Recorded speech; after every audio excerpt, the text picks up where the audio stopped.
નમસ્તે વિદ્યાર્થી મિત્રો, શ્રી એસએન વિદ્યાલયના ઈ લર્નિંગ પ્રોગ્રામમાં હું સુનિલ મોટકા ધોરણ 10ના વિદ્યાર્થીઓનું ફરી એક વખત અભિવાદન કરું છું. મિત્રો, ટેન્સીસ સાદો વર્તમાનકાળ, સાદો ભૂતકાળ, ભવિષ્યકાળ, સહાયકારક ક્રિયાપદની સાથે સાથે ચાલુ વર્તમાનકાળ અને ચાલુ ભૂતકાળ પણ આપણે સમજ્યા. આજે પૂર્ણ વર્તમાનકાળ સમજવાનો પ્રયાસ કરીએ.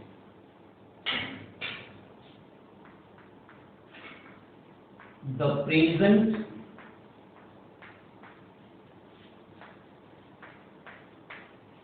perfect tense એટલે કે પૂર્ણ વર્તમાનકાળ. મિત્રો, પહેલા આને વ્યાખ્યાથી સમજવાનો પ્રયાસ કરીએ. કેવી રીતે, ક્યારે વપરાય?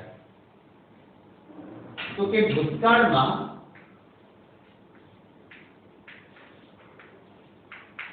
પૂરી થયેલી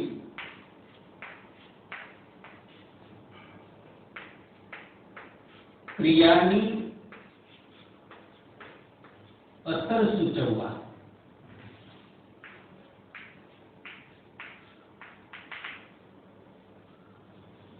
ભૂતકાળમાં ક્રિયા પૂરી થઈ ગઈ છે પરંતુ એની અસર ચાલુ હોય એ બતાવવા માટે પૂર્ણ વર્તમાનકાળ વપરાય છે. ઉદાહરણ લઈને સમજવાનો પ્રયાસ કરીએ. મિત્રો, મેં હમણાં જ ચા પીધી. ચા પીવાની ક્રિયા મારી પૂરી થઈ ગઈ છે પરંતુ મૂળમાં શું, એનો મતલબ કે અસર ચાલુ છે. આપણે ચાલુ ભૂતકાળ ભણ્યા. ચાલુ ભૂતકાળને તમે વ્યવસ્થિત રીતે સમજ્યા અને એ કાળ જેટલા બધા કાળ છે બધા તમારા માનસ પટ પર સામે રમતા હોય. ક્રિયા પૂરી થઈ ગઈ છે સમજવાની, ભણવાની, ભણાવવાની, પણ અસર ચાલુ છે.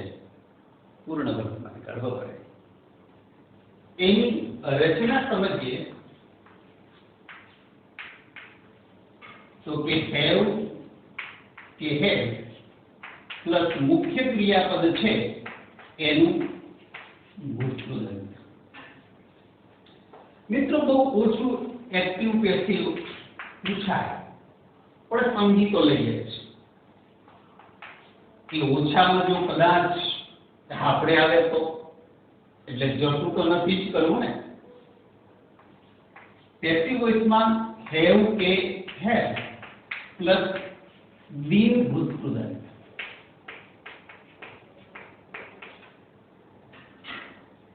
જેવી રીતે મિત્રો સાદા વર્તમાનકાળ, ચાલુ વર્તમાનકાળ, ચાલુ ભૂતકાળ કે જેટલા કાળ ભણ્યા એના પોતાના ઓળખ સૂચક શબ્દ છે ને, એનું અહીંયા પણ છે. એક શબ્દ, એ શબ્દનું વાક્યમાં સ્થાન ક્યાં અને આપણે એ શબ્દની મદદથી વાક્ય કેવી રીતે બનાવી શકીએ એનો ઉપયોગ શીખીએ. પહેલો શબ્દ છે જસ્ટ. જસ્ટ એટલે હમણાં જ. અને અર્થ હકારાત્મક જ છે. હેવ કે હેવ પ્લસ ભૂતકૃદંતની વચ્ચે મુકાય.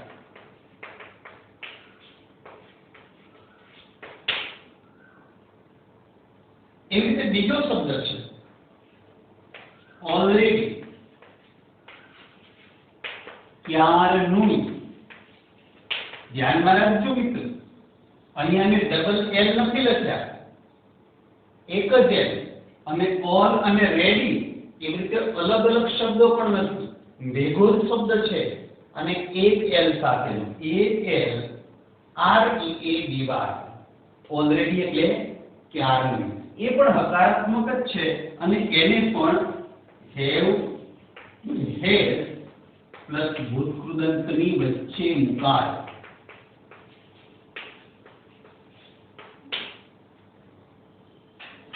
બંનેના ઉદાહરણ લઈને આપણે સમજીએ, પણ એ ધ્યાનમાં રાખવાનું કે અર્થ જ્યારે હકારાત્મક હોય ને તો એ હકાર નકાર બંનેમાં વપરાય, અને જ્યારે નકારાત્મક સ્થિતિ હોય તો હેવેજ પછી નોટ મૂકવામાં આવે છે.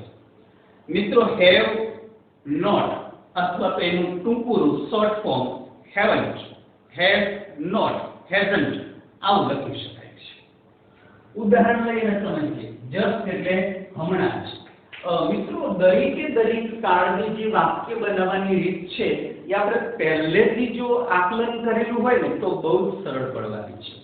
એક્ટિવ વોઇસ છે તો એક્ટિવ વોઇસમાં વાક્યની શરૂઆત હંમેશા કર્તાથી જ થશે, અને કર્તા મુજબ અહીંયા હેવ કે હેઝ નો ઉપયોગ કરવાનો છે. હવે આપણે હેવ ક્યારે મૂકવું અને હેઝ ક્યારે મૂકવું એનો આઈડિયા તો હોય જ, પણ છતાંય થોડીક વાત કરી દો. જ્યાં સુધી નામને લાગુ પડે છે ત્યાં સુધી, as far as the name is concerned, તો એમાં જે સિંગ્યુલર નેમ હોય, એક વચનમાં આવતા નામ, એ બધા નામ પછી તરત હેઝ આવશે, અને પ્લુરલ ફોર્મમાં જે નામ આવે છે, બહુવચનમાં આવે છે, એના પછી આવશે હેવ. અને જ્યાં સુધી પ્રોનાઉન સર્વનામને સંબંધ છે ત્યાં સુધી તો આપ તો બધા જાણો છો કયા કયા છે. ચલો, આઈ સાથે શું આવશે? હેવ. આઈ નું બહુવચન વી સાથે પણ હેવ. આ બધું તમે શીખી ગયા છો 8માં 9માં, આમ તો પ્રાઇમરી સેક્શનમાં, પણ આ તો રિવિઝન ગાતા અભ્યાસ. પછી બીજો પુરુષ એકવચન યુ અને બહુવચન પણ યુ, તો બંને સાથે હેવ જ આવે છે. હવે ત્રીજો પુરુષ એકવચન હી, સી અને ઇટ, એની સાથે હેઝ આવશે, પણ એ જો બહુવચનના સંદર્ભમાં હોય એટલે કે ધેમાં હોય તો ધે સાથે આવશે હેવ. એટલે આપણે સર્વનામને લાગે વળગે છે ત્યાં સુધી હી, સી અને ઇટ સાથે હેઝ મૂકીશું, બાકી બધા સાથે હેવ. એક વચનનું નામ હોય તો હેઝ, બહુવચનમાં હેવ. પછી ભૂતકૃદંત. મિત્રો, અત્યાર સુધી તો આપણે એક્ટિવ વોઇસ બનાવીએ ને ત્યારે ભૂતકૃદંતનો ઉપયોગ આવતો, પણ અહીંયા તો એક્ટિવ વોઇસમાં પણ ભૂતકૃદંત આપ્યું છે. અને કર્મ. પછી તો અન્ય શબ્દો મૂક્યા, પણ જ્યાં સુધી આ સમયદર્શક અન્ય શબ્દો છે તો બેનું સ્થાન એનું એક હેવેજ ભૂતકૃદંતની વચ્ચે છે જસનું, અને ઓલરેડીનું પણ હેવેજ ભૂતકૃદંતની વચ્ચે જ છે. પેસિવ વોઇસમાં પહેલા મૂકી દઈશું કર્મ. કર્મ મુજબ શું મૂકીશું? હેવ કે હેઝ પ્લસ બીન ભૂતકૃદંત, અને છેલ્લે બાય વડે કરતા. તમને વારંવાર એક વસ્તુ યાદ દેવડાવું છું મિત્રો. અન્ય શબ્દો વાક્યની શરૂઆતમાં હોય તો વાક્યની શરૂઆતમાં મૂકશું, વચ્ચે હોય તો ક્યાં મૂકીશું? હેવેજ પછી મૂકીશું. અંતે હોય તો બે વસ્તુ વિચારવાની છે. એક, જો સમયદર્શક શબ્દો હોય જેના ઓળખ સૂચક છે એને બાય વડે કરતા જોડીએ એના પછી મૂકવાના છે, અને એ સિવાયના અન્ય શબ્દો છે એને બાય વડે કરતા જોડીએ એની પહેલા. એટલે આપણે પરફેક્શનમાં સહેજ પણ કોમ્પ્રોમાઇઝ કરવું નથી જ. આ બંનેના ઉદાહરણ લઈ ગુજરાતીમાંથી અંગ્રેજી ટ્રાન્સલેશન કરી અને સમજવાનો પ્રયાસ કરીએ. મેં હમણાં જ ચા પીધી. મારી ચા પીવાની ક્રિયા પૂરી થઈ ગઈ છે. મને ખબર છે મૂળમાં છું તો એની અસર ચાલુ છે, તો ક્રિયા પૂરી થઈ ગઈ છે પીવાની, પણ અસર ચાલુ છે. હા, મેં હમણાં જ ચા પીધી છે એવું લખવું હોય તો લખી શકાય છે, પણ હમણાં જ શબ્દ અસર સૂચવે છે. જો હમણાં જ કાઢી નાખીએ તો શબ્દના ભૂતકાળમાં બની જાય. તો હવે એક્ટિવ વોઇસનું વાક્ય બનાવવાનું છે કે આ ક્રિયા કરનાર વાક્યની શરૂઆતમાં આપી દીધેલો છે, એટલે મે મીન્સ આ. આઈ સાથે શું આવશે? હેવ. અને હમણાં જ એટલે એનું સ્થાન ક્યાં હેવ ભૂતકૃદંતની વચ્ચે એટલે હેવ પછી જ મૂકી દેવાનું છે આઈ હેવ જસ્ટ પીધી માટે ડ્રિંક તો ડ્રિંક નું ભૂતકૃદંત થશે ડ્રંક શું પીધું T full stop I have just drunk T હવે આ જ વાક્યને આપણે પેસિવ માં ફેરવીએ પણ પેસિવ માં ફેરવી એ પહેલા આ વસ્તુ સમજાય બીન અને ભૂતકૃદંત ગયા પીરિયડમાં જોજો ચાલુ વર્તમાન કાળનો સંદર્ભ હશે ત્યારે પણ ચેક કરજો મેં એક ઉલ્લેખ કરેલો મિત્રો ભવિષ્યકાળમાં પણ કે બી અને ભૂતકૃદંતની વચ્ચે એક પણ શબ્દ આવે નહીં એવી રીતે બીઇંગ અને ભૂતકૃદંતની વચ્ચે એક પણ શબ્દ નહીં આમાં પણ બીન અને ભૂતકૃદંતની વચ્ચે પણ શબ્દ આવવો જોઈએ નહીં એ જે મૂકવાનું છે એની પહેલા મૂકવાનું છે એટલે કે હેવ હેવ પછી મુકાય એટલે કર્મને આપણે લઈ લઈએ આગળ પહેલો અક્ષર તો કેપિટલ થાય જ તમે બધા જાણો છો ટી સાથે હેવ ને મૂકવાનું ડાયરેક્ટલી આપણે તો અહીંયા મૂકવાનું છે કર્મ આધારે હેવ મૂકવાનું છે તો ટી એકવચનમાં લખાય છે એટલે હેવ પછી તરત મૂકી દઈએ જસ્ટ બીન અને ભૂતકૃદંત કમ્પલસરી જોડાયેલું રહેશે બીન run by me he has just been drunk by me બીજું ઉદાહરણ હવે ડાયરેક્ટ અંગ્રેજીમાં he has just telephoned me he has just telephoned me તેણીએ હમણાં જ મને ફોન કર્યો તો કર્તા તરીકે ટી હવે ભૂતકૃદંતની વચ્ચે જસ્ટ છે આ રચનામાં આવશે અને કર્મ કયો છે મી હવે એને આગળ લાવો મી નું થશે આઈ સાથે શું આવશે હેવ આપણે કર્મને આગળ લઈએ તો એના મુજબ મૂકવાનું છે એ કર્તા છે તો એના મુજબ એ થશે આઈ હેવ તરત મૂકી દેતું જસ્ટ અને પછી બીન ભૂતકૃદંત બીન ટેલિફોન્ડ બાય વડે કરતા જોડી દઈશું ને બાય હર ઓકે ચલો હવે ઓલરેડી ને સમજીએ તેને તેનું ગૃહ કાર્ય ત્યારનું પૂરું કરી લીધું છે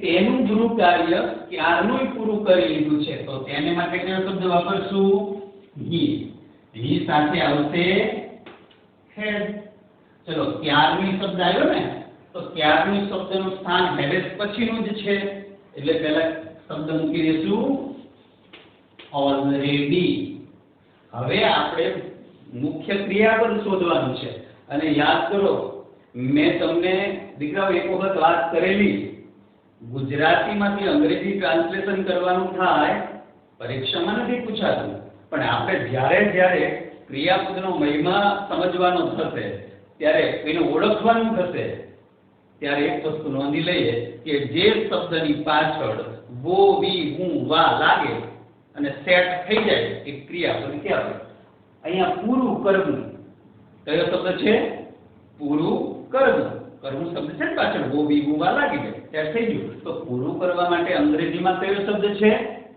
કમ્પ્લીટ તો કમ્પ્લીટ નું ભૂતકૃદંત શું થશે કમ્પ્લીટેડ શું પૂરું કર્યું તેનું ગૃહ કાર્ય અહીંયા તેનું સંબંધ વિભક્તિનું રૂપ આપેલું છે તો એનું સંબંધ વિભક્તિનું રૂપ થાય છે his અને homework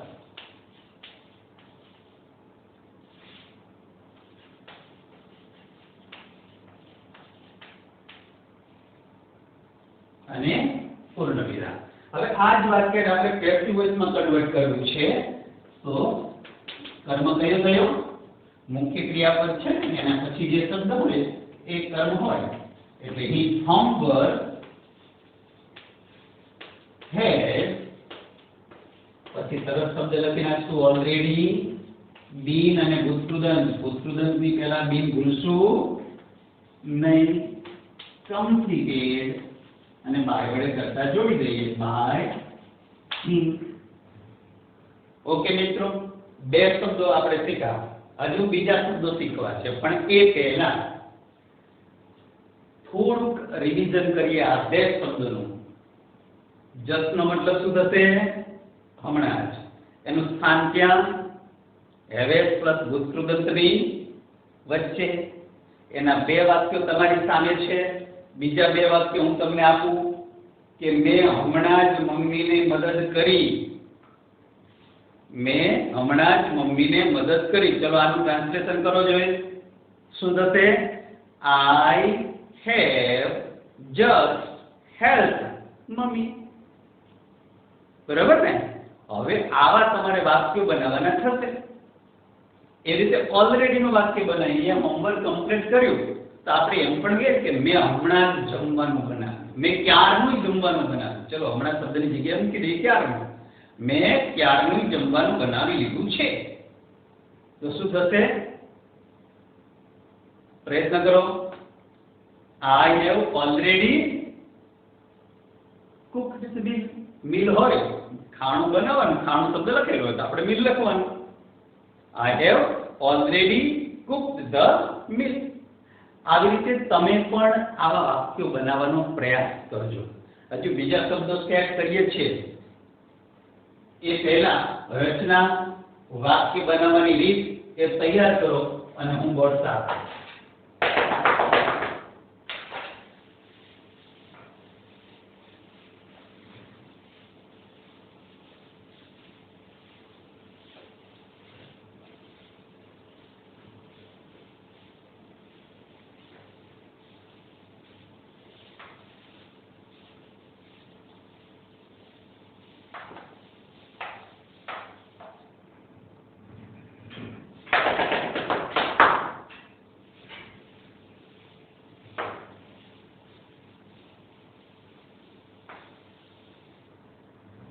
બીજો શબ્દ મિત્રો, અને એ છે એવર. કદી, ક્યારે.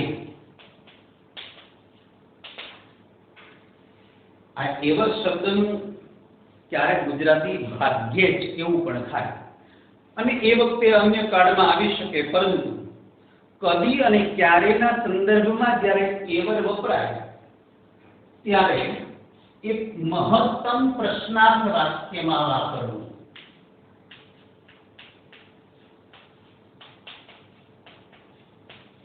કેમાં વાપરવું?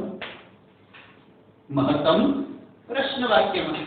હા, ક્યારેક નકારાત્મક સંદર્ભ હોય ત્યારે વિધાન વાક્યમાં વાપરી શકાય છે. Not ever, but not ever is equal to never. ત્યારે નેવર નો ઉપયોગ થતો હોય છે, એટલા માટે અહીંયા મહત્તમ શબ્દ ઉપર મેં ફોકસ કર્યું. હવે પ્રશ્ન વાક્ય આવે એટલે હેવ કે હેઝ ને વાક્યની શરૂઆતમાં મૂકવું પડે તો જ વાક્ય પ્રશ્ન બને. આવું શીખાતા ને તમે મિત્રો 8મા અને 9મા. હેવ અને હેઝ ને વાક્યની શરૂઆતમાં મૂકવો જ પડે તો જ વાક્ય પ્રશ્નાર્થ બને. હી હેઝ અ પેન સામાન્ય વાક્ય મૂકે. હી હેઝ અ પેન પૂર્ણ વર્તમાન કાળનું વાક્ય નથી, પણ સમજવા માટે. હવે આ વાક્યને પ્રશ્નાર્થ બનાવવું હોય તો શું કરીએ છીએ આપણે? Has he a pen? question mark. has ને પહેલા લાગી છે ને, એવી રીતે આમાં પણ જો has અને have પહેલા આવે તો આનું સ્થાન કર્તા અને ભૂતકૃદંતની વચ્ચે.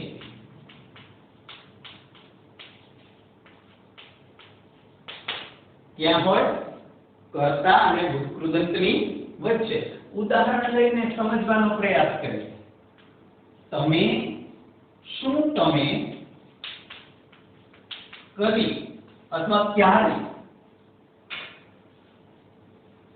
સફેદ હાથી જોયો છે?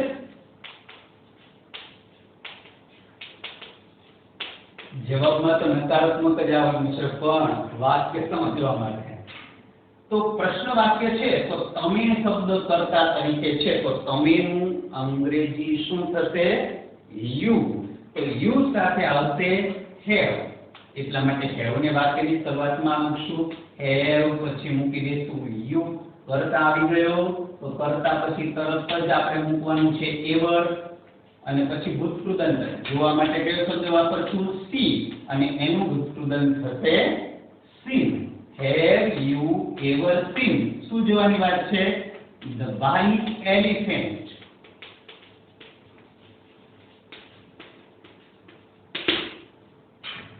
Have you ever seen the white elephant? આપણે છેલ્લે પ્રશ્નાર્થ ચિહ્ન બોલવાનું નહીં કારણ કે વાક્ય પ્રશ્નાર્થ છે.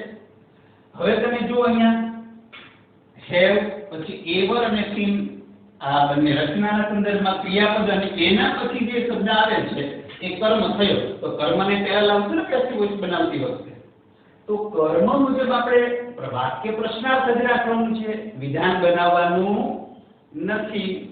એટલે પહેલા જ હેવ એ મૂકવું પડશે પણ પેસિવ વોઇસમાં હેવ કે હેઝ કોના આધારે મૂકવાનું છે કર્મના આધારે. તો કર્મ કયું છે ધ વ્હાઇટ એલિફન્ટ. ધ આપેલું છે એક વચન છે ભલે સમગ્ર જાતિનો ઉલ્લેખ કરેલો પણ એક વચન છે એટલે આવશે have. Have the white elephant. પછી આપણે બિન ભૂતકૃદંત તો મૂકવું છે પણ એવરની જગ્યા તો હોવી જોઈએ ને વચ્ચે છે તો વચ્ચે જ મૂકવાનું છે.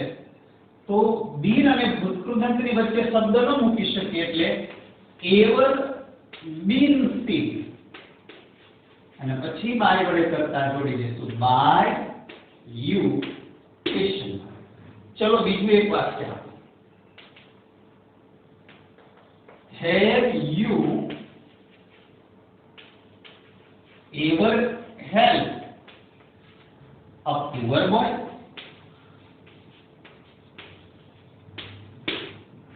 Have you ever helped a poor boy? શું તમે ક્યારેક ગરીબ છોકરાની મદદ કરી છે? ચલો પ્રશ્નાર્થ વાક્ય છે એને આપણે પેસિવ વોઇસમાં ફેરવવાનું છે. તો કર્મ કયો છે a poor boy. યુ કરતા તરીકે છે એની સાથે આવ્યું હેવ. આ રચનામાં આવશે હેવ ભૂતકૃદંત એવર શબ્દ કરતા પછી મૂકવાનો છે અને કર્મ થાય છે અ પુઅર બોય. હવે પેસિવ વોઇસમાં આપણે કર્મને પહેલા લાવશું ને પણ પ્રશ્ન બનાવવા માટે મૂકી દઈશું પહેલા હેવ કારણ કે એક વચન છે have a poor boy ever been help by you question. ચલો બીજા વાક્ય હું તમને બે ત્રણ ગુજરાતીમાં આપું તમે એનું અંગ્રેજી ટ્રાન્સલેશન કરજો મિત્રો. શું તમે કદી તાજમહેલ જોયો છે? આનું ટ્રાન્સલેશન તમારે કરવાનું. શું થશે? have you ever seen the Taj Mahal? તાજમહેલની પહેલા ધ મૂકજો મિત્રો પછી ક્વેશ્ચન માર્ક અને બાકી તમે જાતે બનાવી શકો. શું તમે કદી નાની બહેનને મદદ કરી છે? એ પણ થઈ શકે. શું તમે ક્યારે રંગોલી દોરી છે? લખી શકાય. એટલે ક્યારેનો સંદર્ભ પ્રશ્ન વાક્યની બાબત આવે ને ત્યારે એવર શબ્દનો ઉપયોગ પૂર્ણ વર્તમાન કાળમાં કરી અને 4-5 વાક્યો તૈયાર રાખજો મિત્રો. હવે આના જેવો શબ્દ છે નેવર. નેવર એટલે શું? કદી નહીં અથવા ક્યારેય નહીં. કદી નહીં અથવા તો ક્યારેય નહીં. તો તમને જે આઈડિયા આવી જશે બંનેનું ગુજરાતી વર્ઝન જોવા જઈએ તો નહીં છે તો નકારાત્મક વાક્યમાં જ વપરાય ને.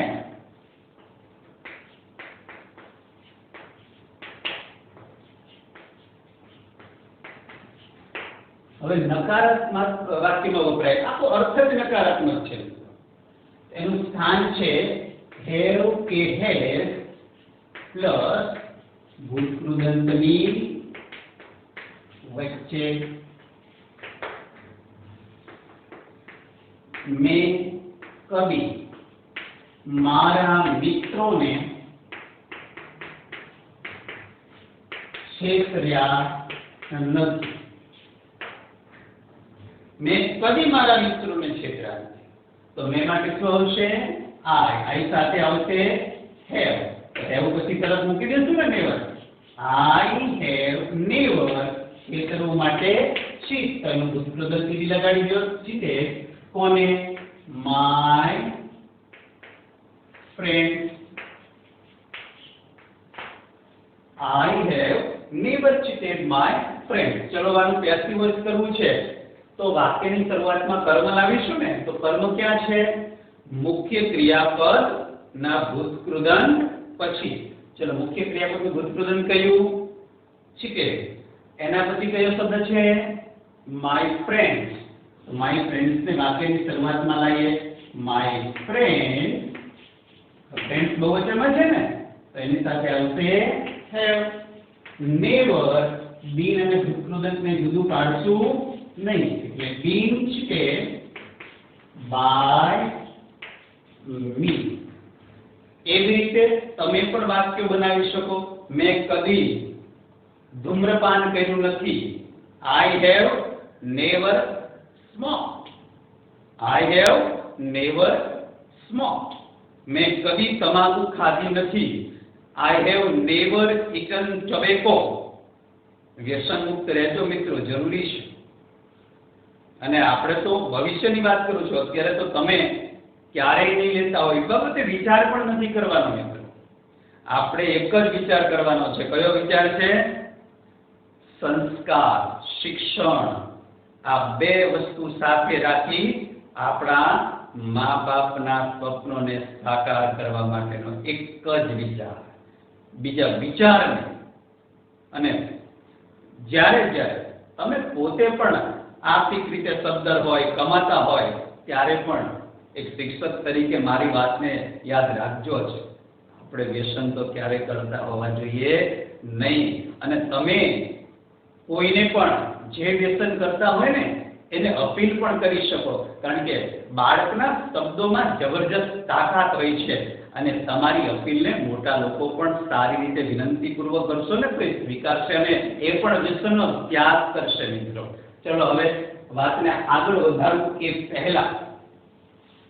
એ પહેલા ચાર શબ્દો જસ્ટ ઓલરેડી એવર નેવર બીજા શબ્દો તૈયાર કરીએ પહેલા આ ચાર શબ્દો સાથેના મારી જ સામે તમે બધાના બે બે વાક્યો બનાવો થોડોક સમય વિડિયો પોઝ કરીએ છીએ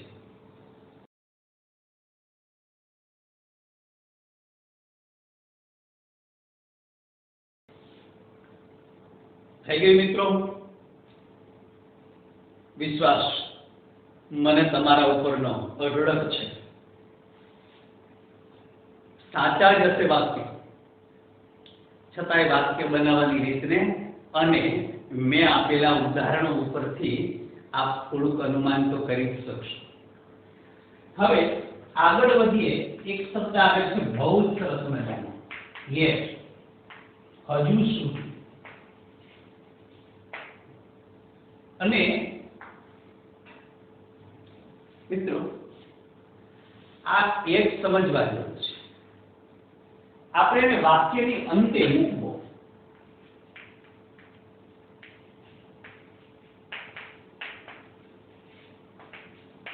મેં મૂકવો લખ્યું છે મૂકાય એવું નથી કીધું કારણ કે નકારાત્મક વાક્યોમાં પણ યસ મુકાય છે જેથી કરી નોટ અને પેસિવ વોઇસમાં બીંગ અને આ શબ્દનું પોતાનું હેવેસ પછીનું સ્થાન આ ત્રણ વચ્ચે થોડું કન્ફ્યુઝન ક્રિએટ ન થાય એટલે આપણે જ્યારે મૂકવાનું થશે ને ત્યારે એને ક્યાં મૂકીશું વાક્યની અંતે બાકી મુકાય વચ્ચે પણ એક ઉદાહરણ લઈને સમજીએ શું તમે હજુ સુધી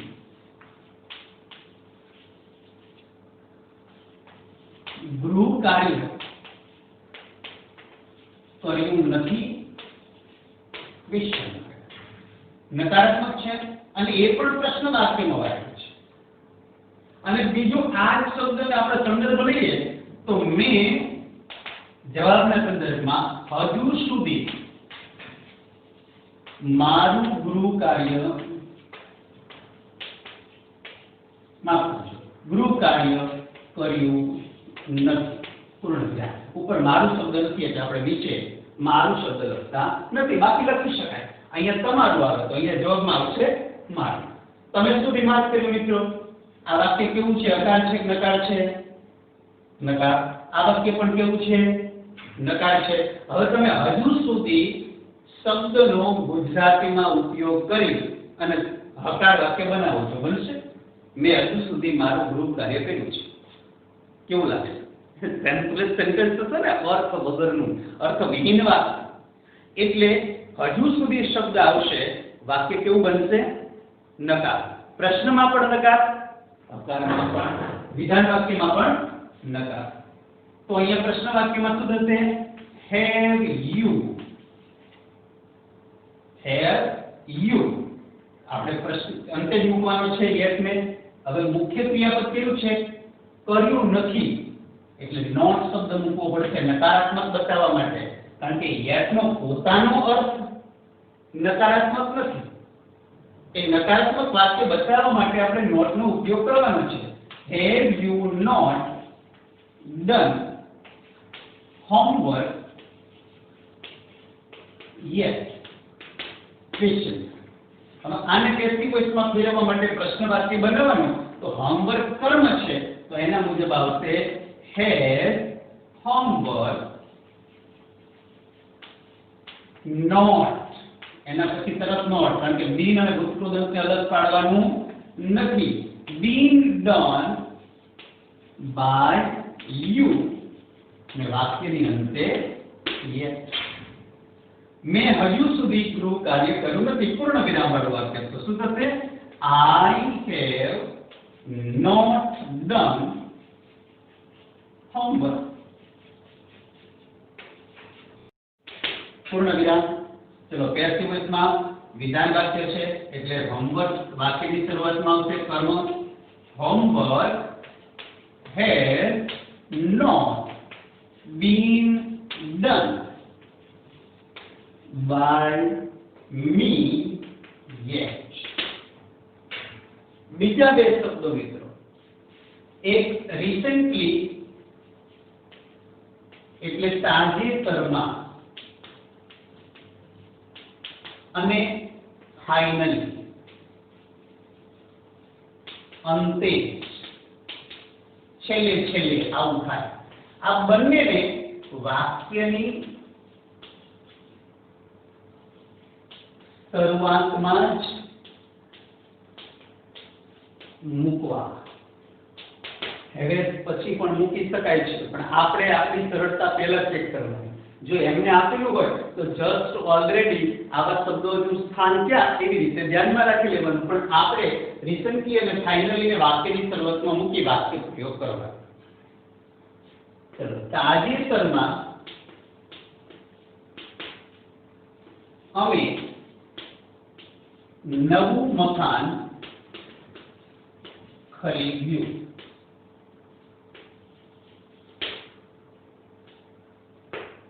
તાજેતરમાં અમે નવું મકાન ખરીદ્યું તો તાજેતરમાં કયો શબ્દ છે recently કરતા કયો થશે we have ખરીદવા માટે કયો શબ્દ buy નું ભૂતપૂર્વ થશે bought we have bought શું ખરીદ્યું નવું મકાન એટલે કે a new house પૂર્ણ વિરામ પેસિવ વોઇસમાં ફેરવવાનો આપણો નિયમ તો એ જ છે કે અન્ય શબ્દ વાક્યની શરૂઆતમાં આપેલા હોય તો વાક્યની શરૂઆતમાં જ રહેશે recently a new house